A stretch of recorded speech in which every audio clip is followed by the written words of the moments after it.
Hindi akalain ng fans ni Miss Chris Aquino ang revelasyon ng Queen of All Media nitong nakaraan nang aminin niyang kailangan ng umuwi ng Pilipinas ni Bimbi para magtrabaho dahil sa patuloy na paglobo ng kanyang medical bills, sanhi ng kanyang multiple autoimmune diseases treatment. Tanong ng netizens, anong trabaho ang naghihintay kay Bimbi sa industriya ng showbiz? Alamin ang buong detalye.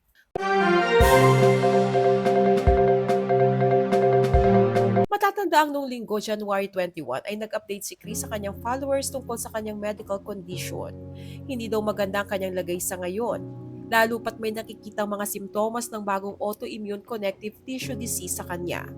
Bukod pa sa mga dati niya ng autoimmune diseases na mas lumalala pa.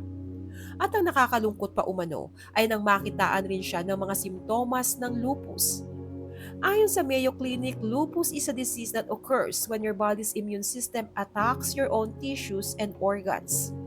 Ito ay maaaring humantong sa pamamaga at pinsala sa iba't ibang bahagi ng katawan, kabilang ang mga joints, skin, kidney, heart, lungs, blood cells, at utak.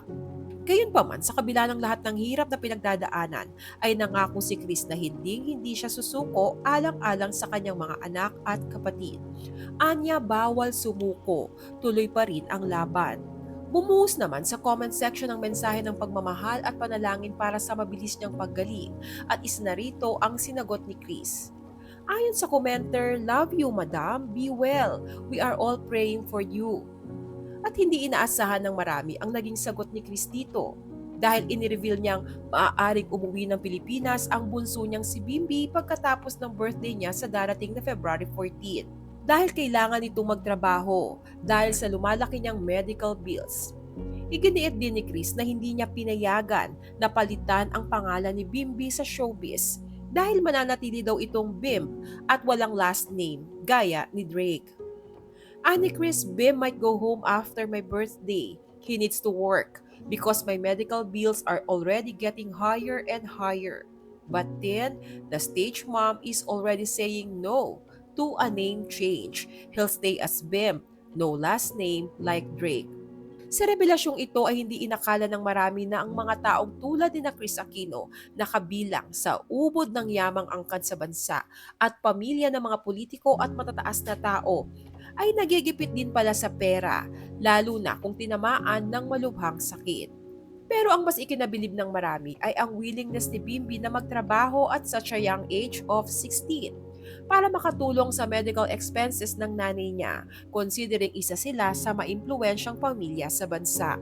Matatanda ang noong June 2023 ay spotted si Bimbi sa post ng talent agency na Cornerstone kasama ang magsisilbing guardian niya na si Tito Boy Abunda. Mababasa sa caption, "The Cornerstone fam with Bim. Exciting days are truly ahead for the young star." Bagaman hindi sila nagpahayag ng anumang detalye ng mga proyekto na nakalinya para kay Bimbi. Samantala, sa mga nakarang interviews, sinabi ni Chris na talagang hinihikayan niya si Bimbi na gawin ang gusto nitong gawin, mapa sports, politika o showbiz. Gayunpaman, noon ay mas nakatutok si Bimbi sa kanyang pag-aaral.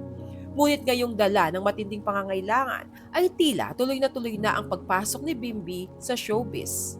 Ano po sa palagay nyo ang proyektong nababagay para kay Bimbi sa entertainment industry? Share your thoughts below.